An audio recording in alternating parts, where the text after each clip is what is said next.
Tuhan bersamamu. Inilah Injil Yesus Kristus menurut Lukas.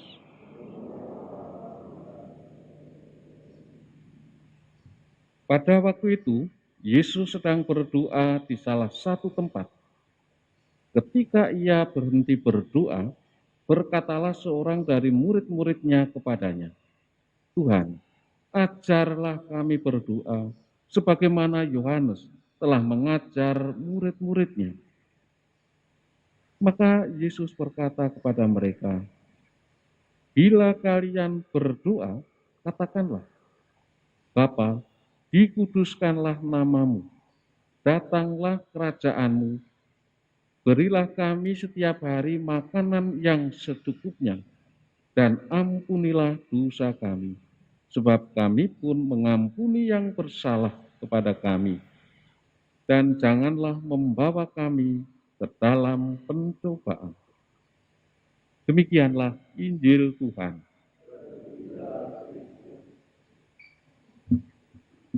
Saudara-saudari yang terkasih, rumusan doa yang diajarkan Yesus menurut Injil Lukas ini lebih singkat daripada yang ada dalam Injil Matius. Tetapi prinsipnya sama. Secara kasar ada dua hal. Yang berkaitan dengan Allah didahulukan, yang berkaitan dengan kepentingan, keperluan, kebutuhan manusia itu nomor dua. Kalau mau dibagi secara kasar begitu, ada dua bagian.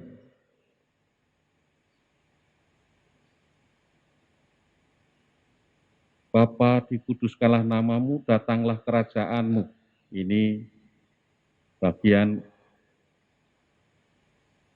untuk Tuhan. Sedangkan untuk kita, berilah kami rezeki secukupnya dan seterusnya. Tapi ini juga mau mengungkapkan prinsip hidup sebagai orang Kristiani. Terumus di situ, di doa Bapa kami ini. Yang pertama dirumuskan tujuannya. Tujuannya itu apa? Untuk memuliakan Bapa.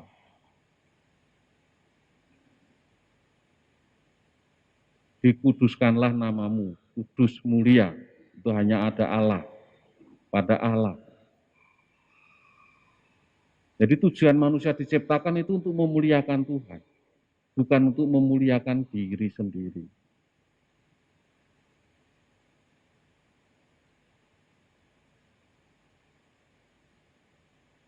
Cara memuliakan Tuhan bagaimana?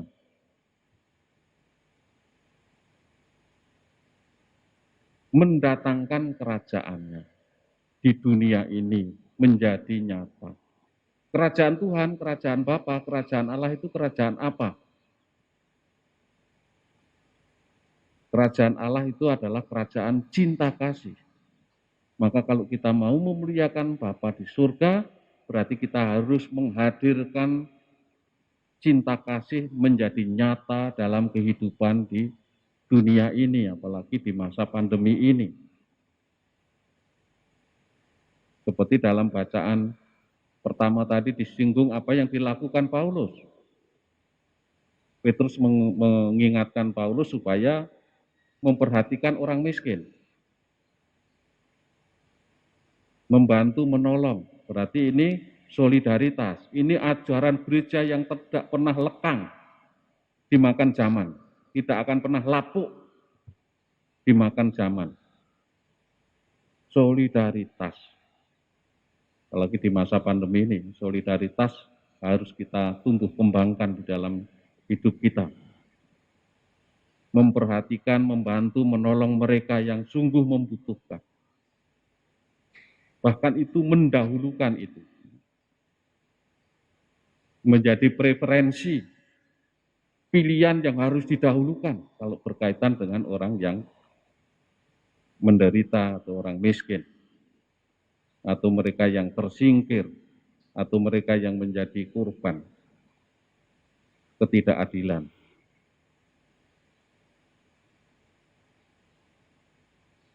Solidaritas itu juga wujud kasih yang nyata di masa pandemi ini. orang mau berbagi kepada sesama yang membutuhkan. Itu cara memuliakan Tuhan. Tetapi sekaligus juga cara memuliakan sesama manusia ya. Kalau kerajaan Allah turun ke bumi, hadir di bumi berarti kita mendapat tugas untuk membawa masuk orang dalam kerajaan cinta kasih. Memuliakan sesama manusia itu artinya kita menempatkan orang lain, membawa masuk orang lain dalam kasih Tuhan. Jangan sampai ada di luar kasih Tuhan. Di luar kasih Tuhan tidak akan ada hidup. Seperti kita, tempat hidup kita di bumi. Karena di bumi dilapisi atmosfer yang membuat manusia hidup. Di planet lain tidak ada atmosfer. Tidak bisa hidup, harus membawa oksigen dari bumi ke sana. Dan itu tentu biayanya tidak murah. Jadi bumi ini tempat kita berpijak, tempat kita hidup. Tidak ada tempat lain lagi di luar bumi ini. Maka kalau kerajaan Allah sungguh hadir di bumi, itu artinya kita juga harus berjuang untuk membawa, bukan hanya diri kita yang masuk, tapi juga orang lain. Supaya masuk dalam kerajaan cinta kasih-Nya. Itu bukan berarti harus membawa orang menjadi satu iman dengan kita, tidak. Masuk dalam kerajaan cinta kasih, itu nanti konkretnya bagaimana di dalam hidup ini kita harus saling memaafkan. Karena cinta kasih menuntut pengampunan. Jadi kita maupun orang lain supaya menghayati, memperjuangkan hidup saling mengampuni. Ini menjadi semacam prinsip dan tindakan kita. Menjadi gaya hidup, boleh dikatakan. Hidup secukupnya dan hidup saling mengampuni satu sama lain. Ini lebih-lebih di masa pandemi ini menjadi semacam ya gaya hidup yang harus kita perjuangkan. Maka tadi dalam bacaan pertama ketika Petrus dinilai salah oleh Paulus, bagaimana Paulus menyampaikan dengan penuh kasih, mengatakan, Petrus, kamu salah. Dan Petrus tidak tersinggung. Karena ketika Yakubus belum datang, Yakubus, Petrus, Yohanes itu kan sokok guru gereja, orang Yahudi yang menjadi pengikut Kristus. Tapi sementara Petrus berada dengan orang yang tidak bersunat, makan bersama, lalu kemudian Yakubus datang. Nah, Petrus lalu menyingkir pergi. Ini kan kemunafikan.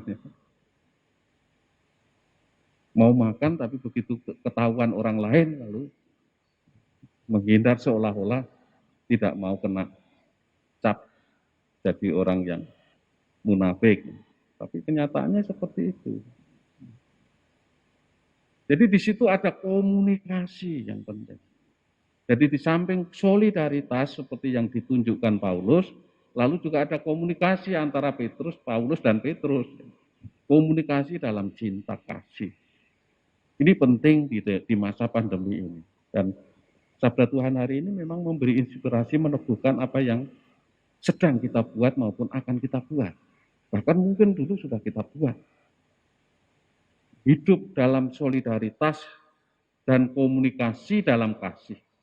Bahkan tadi menghadirkan kerajaan Allah di bumi ini sama dengan juga mengkomunikasikan kasih Allah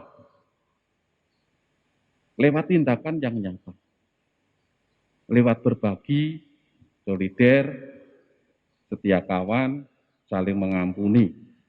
Dan juga yang tidak kalah pentingnya, Yesus juga mengajarkan dan mengajak para muridnya untuk mohon supaya dijauhkan dari yang jahat.